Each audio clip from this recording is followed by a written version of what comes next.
All right, the HMV 101 has been serviced and is back in operation. It is going through its break-in period now. Let's see, what did I do? Basic motor service, cleaning, scrubbing. The motor was not horribly dirty, but it didn't have any grease on it, which was a little disturbing. And it did have oil, though. It was oiled, just wasn't greased on the gears. The spring was a little bit dry, but not horrible, just weak. It's gotten a brand new mainspring put into it. I checked all the washers. They were properly in place. Sometimes there's a washer missing or two in the motor. That's all there. It's all good.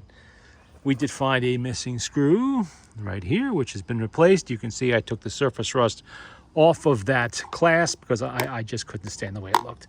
It looked horrible. Let's see. Obviously the strap, the carry handle rather, has been replaced. The speed has been set. The reproducer, you might recall, I mentioned had a loose diaphragm gasket. There was like a hard rubber gasket of a type I'm not familiar with, two-piece type. Two-piece types, so definitely a replacement. Owner said it was done, I think, about 1982, but I'm not familiar with that type of gasket. It wasn't done over here in this country, so probably not from one of our suppliers, but it was loose. It was allowing the diaphragm to move around. That's not good. That's an air gap. So what I did was I replaced the inner gasket with one of my custom-made, I didn't custom make these, a friend of mine made these for me a number of years ago, for the number 4, the number 2, and various other Columbia reproducers. It's a sponge type material gasket. It's actually something sourced, I believe he said, from the shoe industry, but it works very well. And it compresses, which means it seals up the air gaps. It also means you have to let the reproducer sit for a few days while it kind of equalizes itself and finds where it's supposed to be before you set the needle bar.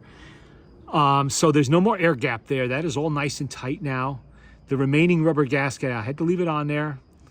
I didn't want it because you might notice the gasket I use is orange. It's supposed to be red, but I have no access to red gaskets for a number 4 reproducer.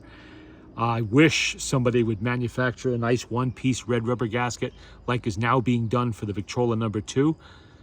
But I don't think anybody's really going to do that because there are so few good pot metal reproducers left over here, and because that's what Victor used. They were pot metal except for the first couple of months that they were produced, and there's just so few all brass ones that they're going to keep making the two-piece rubber gaskets, which are actually, they're black because Victor number 4s were black, only HMVs and Electrolas were red. They are going to keep offering the gaskets that they have. I guess it's better than nothing. However, those are Columbia gaskets, actually. They're made for the Columbia reproducers, not really the number 4s, which means they're a tiny bit larger, just a tiny bit larger. Enough so that you end up getting a little fold sometimes when you use them, which drives me absolutely nuts. So that's why I asked a friend of mine when he told me he was manufacturing his own gaskets for the number 4, please make some for me too. Unfortunately, he has passed, so the ones that I have are the only ones I'm ever going to have until I start making them myself. And of course, you can always use tube gasket in here too, if you really wanted to. It'll be the wrong color also, but what are you going to do? Unless you can find some red rubber gasket. That would be a red rubber tube gasket, then it would work. I put the orange in there because, from a distance, it kind of looks like it might be red, best I could do. It's all I could do, and it does solve the problem. Diaphragm was good, no problems there. Everything else was good. Alignment of the needle bar was slightly off, probably due to age, but I'm not sure, but I adjusted that. I found that the elbow, right here, on the elbow on a tone arm, was 1 turn too loose. I'm not sure why, but I guess it had been that way since the last time the machine was serviced. And it was kind of floppy, and it wasn't holding very well on its little spring back. It's like a little clasp back here. You can see it. That's a spring. You see the little knob hits against it and holds your reproducer up. These get weak. They weaken with time, and these are heavy reproducers. So, you got to be careful. If you just push it a little bit, it'll go right over. So never hang this over a record, like that. So you got to be careful with it. But everything else was good there. I adjusted the rest of the tone arm properly. I have a record in here. We're going to try it. And if anybody's interested, it takes almost 60 turns to go from dead flat to full wind on this spring. This is a 1-inch by 15-foot spring, actually sourced from a Victor product. It was made for a Victor 4. A Victrola 4, I'm sorry. Victrola 4, an earlier model that has, not an earlier model, 1918 to 1920 model that has a pear-shaped hole on the outside and a bent end in the middle. Yeah, so if you have a 1918 to 1921 Victrola 4, that's the spring it takes. It also works for these and the 102s. Let's see, I'm trying a record here. Tell me, I had to try this. This is Joseph C. Smith Orchestra. It's marked NG for no good. I don't know why yet. I don't see anything obvious. A few little minor chips along the edge, but I don't see anything obvious. The other side is a little piece of tape's marked good. So whoever had this record graded it themselves. I don't know if it's their taste in music, the music's no good, or there's something wrong with the record, maybe it skips. I have to know. We're gonna find out here in a minute. Everything else is fine. There's no other problems with this machine. You know, there was nothing shockingly wrong with it. It was a playing machine when I got it, but it just had some little issues and it just needed a basic service. Let's spin her up. Okay, let's avoid that chip.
No auto brake.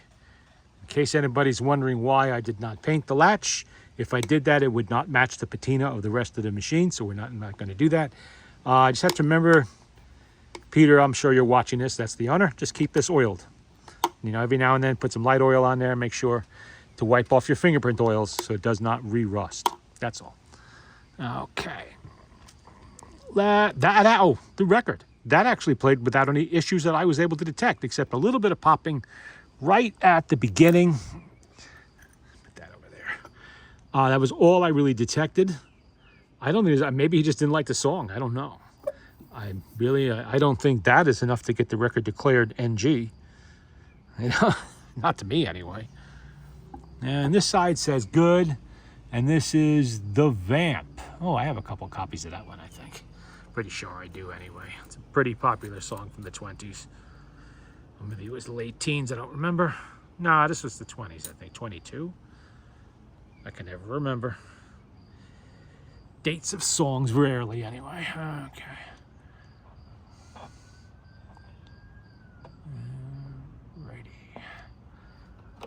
Okay, get her spun up there. There's no issues on this side with chips that I see.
Well, that size plays good too. Well, I'm not going to complain. There's nothing wrong with that record except for those little chips. And, well, like I said, that's not a problem for me. I don't care about that. All right. Okay, let's see what's next. First, let's put this back in its sleeve so it remains undamaged as we want it. It's an original Victor sleeve, too. Camden, New Jersey. Look at that. Nice one. 18605, is that the same? 18659. I guess that doesn't correspond, but I don't know. Okay, what's next? We have Cherie. Foxtrot, Paul Whitman. It looks a little bit worn, but that's okay. We try them anyway. Because we had a pretty worn looking record on the last video, I think it was, the video before that. And it actually played extremely well. So, never judge a record by how it looks. Play it first. Let's give her a wind up. Like I said, you have to wind this. If it's dead flat, which it's not, you would have to go about 60 turns. I think it was only 53 or 54 with the number 2, but which I'm not really sure why. It's pretty much the same motor. I mean, it doesn't look the same, but inside, where it matters, where all the gears are, yeah, the 59 and the later 270s, they're all the same, pretty much. All the internal organs, they use the same spring, same type of, almost the same type of governor. Some years use the same type of governor. Later on, they modified it. See how that wants to drop a little? You got to be careful. Nothing I can really do about that. Can't tighten it, and if I bend it, it could break, so we don't want to do that. And it wouldn't stay anyway, probably. It would just lose its spring again. It's working, so we'll leave it alone.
Yeah, you can hear the wear down in the grooves of that one. Yeah, well, not much you can do. At least it didn't stop the machine. Didn't stop the motor. It did actually play. It didn't skip. So that's kind of a win. These are all more of that same bunch of records. I got this one. You can really kind of see a lot of wear on there. That's my man, Paul Whitman. Yeah, again, definitely got some wear on it, but we'll try it. I'm not too surprised. He was the leading band leader of his generation, and his records were extremely popular and were played a lot. So if you're going to find one with wear on it, chances are it's going to be one of his. And because there is wear in that, I'm going to crank it a few times, give it a little extra power.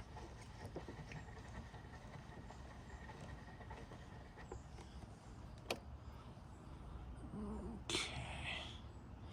Notice I had to put the camera in its stand. That is because it is now warm and humid enough to be buggy out here, and I have to swat bugs. I need my hands free for that.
Yeah, that's I played with a little bit less wear, but you can still hear it in there.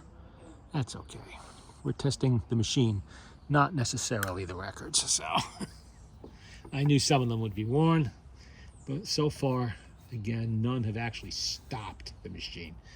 Pal of my cradle days waltz. That's, again, Paul.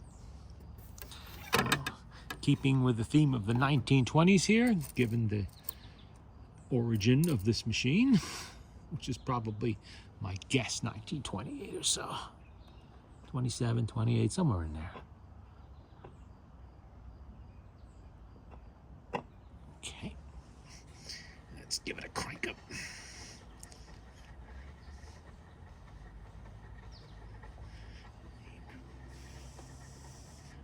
Yeah, it's definitely getting buggy out. Even though I took a bath in insect repellent, they're still buzzing around.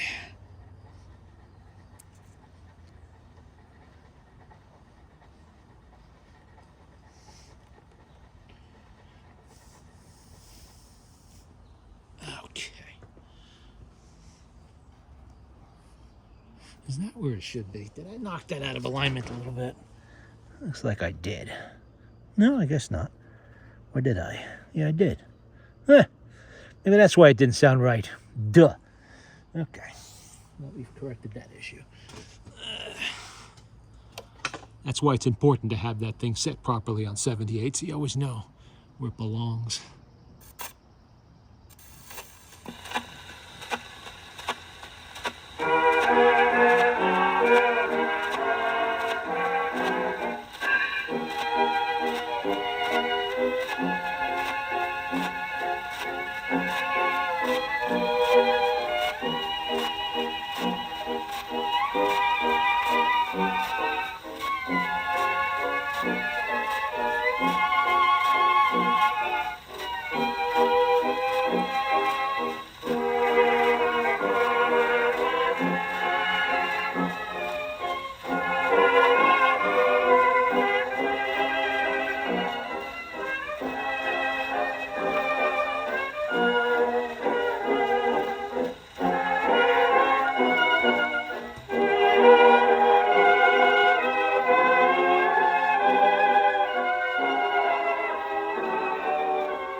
Well, that played well. There we go.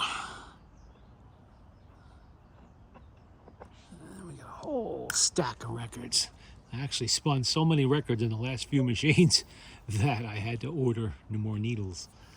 Another 600 needles. Actually, close to 1,000, considering I got some smaller ones too. Ukulele lady.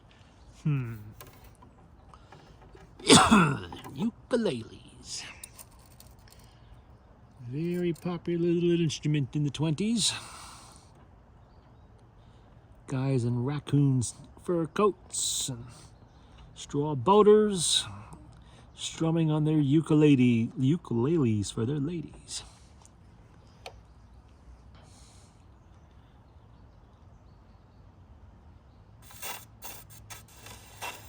Oh, I guess I should use this hand.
In the moonlight on Honolulu Bay.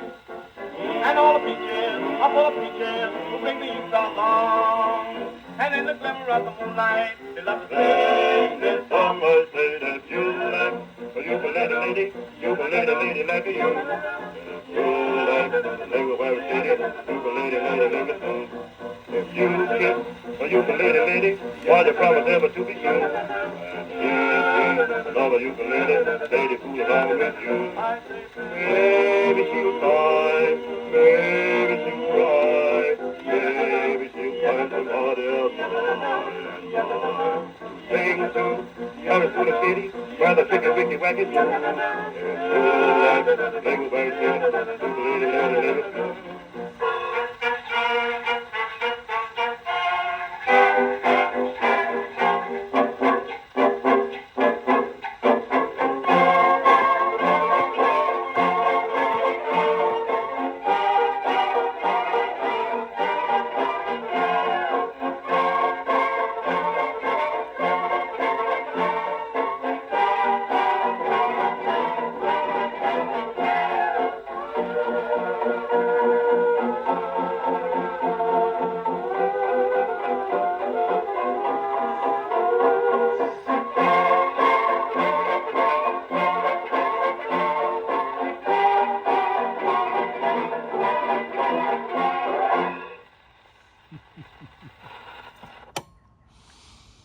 That one must be post-1923 because it does have the eccentric.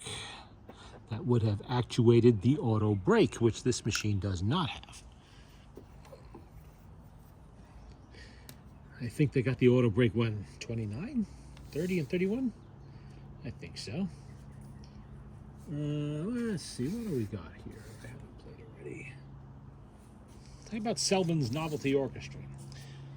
Good old Ben Selvon.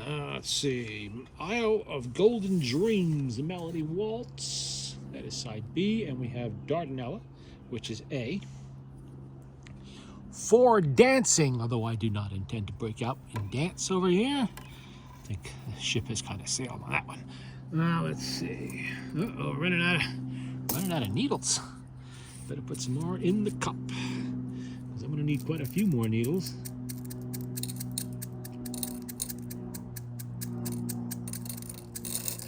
Oops, dropped a few. That's okay, not the end of the world. Okay, I'll pick them up. There, now I can grab one easier. And these are the loud needles, by the way, because I am outside competing with noise pollution, as you can hear overhead. Now let's crank her up again. Oh, I just realized this is playing both sides of the record, isn't it? I guess because it's new. The spring, not the record. And the records do seem to be pretty clean. They're not really giving too much of a problem. Even the one with a little bit of wear isn't that bad. Worn records generally will use up the spring power quicker. And you probably won't get a full wind for both sides. You have to do it twice. And it's also probably 82 degrees out here right now, which means that the lubrication inside the spring barrel is much more liquid and not fighting the spring too much. This one's got a little bit of warp. I don't think it'll hurt anything.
That played well. Okay. And we got time for more records. I have nothing but time tonight. It's not dark yet, although the wind has stopped and it is getting more buggy now. Isle of My Golden Dreams. I don't know. I think we played enough. Yeah, why not? We'll play Isle of My Golden Dreams. See what that's all about. Let's see. Come on, get in there. Don't stick.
once again, made it through both sides. These are the smallest springs in the smallest motors that these companies offered, so that kind of is impressive when they can do that. It also tells you the record is in pretty good shape. Even if it is a new mainspring, it's still impressive that it can do that. Now, let's see. I know I had a Glenn Miller record in here that I wanted to spin up. Pennsylvania 65000. There it is. That was mixed in with all the 20 stuff. Not really sure why. Pennsylvania 65000 and Stardust. As you guys say. That'll push that number 4 a little bit. The number 4 was initially brought into being because is that no, it's a new needle. It was supposed to be a stopgap reproducer before the orthophonics. Well, actually, there was some legal issues had to be worked out with the orthophonic reproducers before they could bring them out. And the number 4 was designed to play electrically recorded or electrically amplified records, or electrically recorded records, actually, until the orthophonic reproducers were available and the machines designed to play the orthophonic reproducers. All they really did, other than redesign the needle bar completely, was give it a larger diaphragm. In the Victor lineup, the smallest diaphragm is in the Exhibition. It's not all that small, but it is the smallest in the Victor line. Then you have the number 2, Victrola number 2 reproducer, and then you have the number 4. Once you get to the orthophonics, they're no longer mica anymore, and now they are aluminum. Stamped aluminum.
that don't play too bad. A little bit of dust being kicked up there. This record's been sitting somewhere a long, long time. Let's see if I can... Got a towel here to wipe some of that off. Okay. And the other one was Stardust. Okay, I'm gonna have to cut this short pretty soon, or this is gonna be a 2-hour record. That's okay.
Did you hear it slow up? It hit a worn spot 2 or 3 times in there. It did not stop, but it did definitely slow a little bit. You could hear it, and you could also see it. See if that'll show up. Yeah. You see this spot right here? Where is it? Yeah, this spot here. You can see how the record seems to be a little bit different there. There's 2 bands there. It slowed up on the first one, sped up, then slowed up again on the second one, then it slowed up again when it got into this area here. Oh well. Stardust was an extremely popular song for Glenn Miller in the late 1930s, and they did get played a lot. And despite what a lot of people may think as the 1940s being the era of the electric machine, People did not throw away their Victrolas just because the electric machines came along. Most folks had to wait until they could actually afford one before they could buy one. So these records, while they may be from the 30s and 40s, really didn't get, they were played on these older machines. And of course, if you had a portable, like a 102, for instance, steel needles were playing these records a whole lot longer than that. What is this? St. Louis Blues, Benny Goodman and his orchestra. Okay. I'll give that one a try. Why not? Since I'm here, I got to put a needle on there.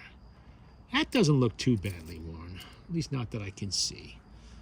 But we'll find out here in a second.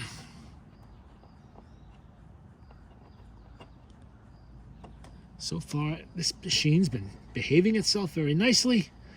No problems at all. Very nice machine. The 101 was a very popular machine for HMV, and I can see why. And these years are my favorites.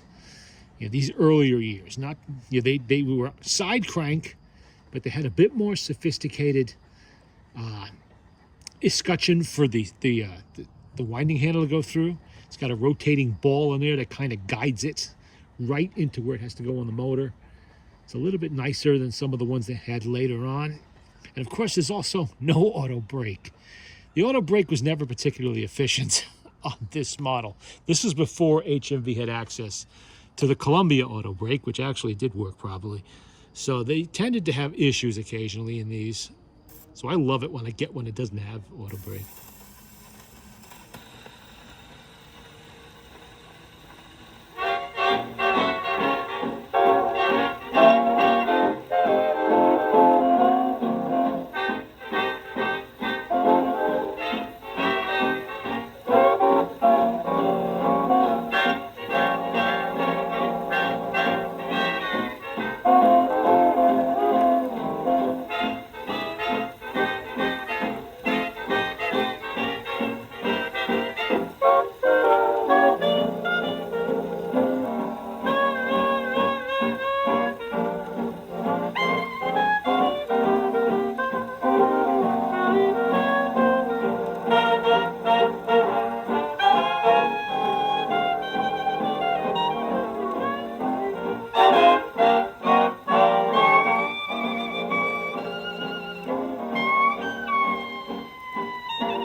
Then he played well.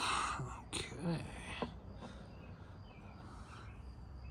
Before we lose the daylight, let's try the other side, which is, what is the other side?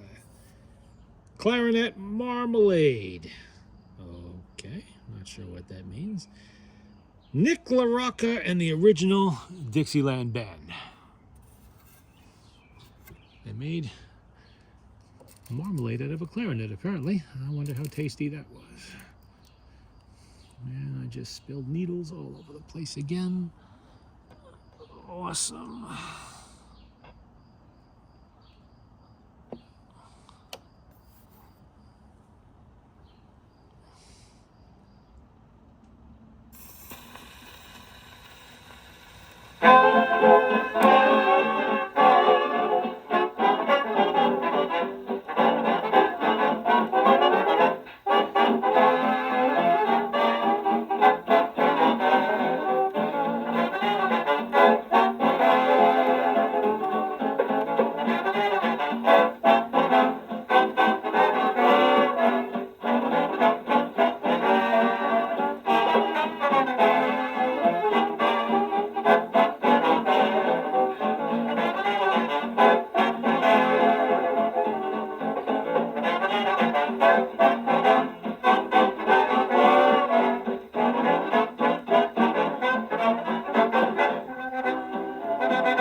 Okay, I think that's it for tonight. I'm going to play a lot more records on this before it leaves here, just to shake anything loose that wants to shake loose, but I don't think there's really going to be too much of a problem here. It's a good machine.